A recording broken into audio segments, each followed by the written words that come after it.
as the new President of the Republic of Ghana, history is being made once again. And it is a history worth repeating every 4 years with each newly elected president. Today, we're also making a different kind of history, one that speaks to our maturity as a democracy, a nation of citizens enfranchised with the authority at the polls to determine their political future. Today's exercise between the outgoing President, His Excellency Nana Addo Dankwa Akufo-Addo, and I feels a bit like a deja vu. That is because 8 years ago to this day, on January 7th, 2017, we shared this same space and performed this same transitional exercise. At the time, I was the outgoing President. While we belonged to opposing political parties, we shared a sense of mutual respect. In those early days, we probably could not have imagined that destiny would bring us to the leadership of our respective parties and that we would have to face off 3 separate times as we each vied for the highest office of the land. Nana asked this to be our final meeting under these circumstances.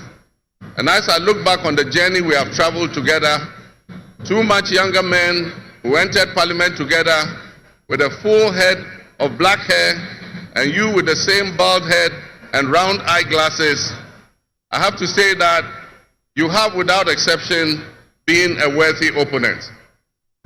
I extend my warmest wishes to His Excellency, the former Vice President, Dr. Alhaji Mahmoud Bawumia. It was a grueling campaign and we gave it our all. Your sportsmanship in making an early concession eased tensions and contributed to the early conclusion of the electoral contest. I wish you all the best. Having served 1 term, and he was the incoming president, having been given a mandate by the people of Ghana to lead this great nation of us. He and I both understood on that day, as I'm sure we are today, that it is the people of Ghana that we are elected to serve.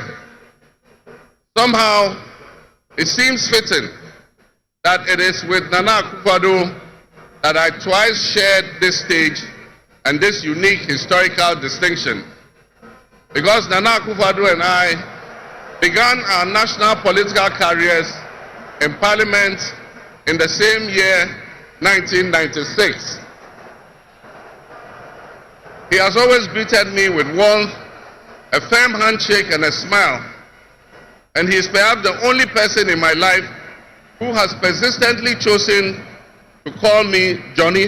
Barely a month ago, we held historic elections that have caused dramatic shifts in our political landscape. I feel greatly honored that you, my compatriots, considered me worthy of receiving such an unprecedented and overwhelming mandate to steer the affairs of our beloved nation at this critical time in our history. The magnitude of this victory in the presidential elections and the gains that were made by my party, the National Democratic Congress, in the parliamentary elections naturally and justifiably resulted in great joy and celebration across our country, Ghana. But celebrations, no matter how justified and how well earned, must be supplanted by discernment, sobriety, and deeper insights into why we receive this kind of mandate in the first place.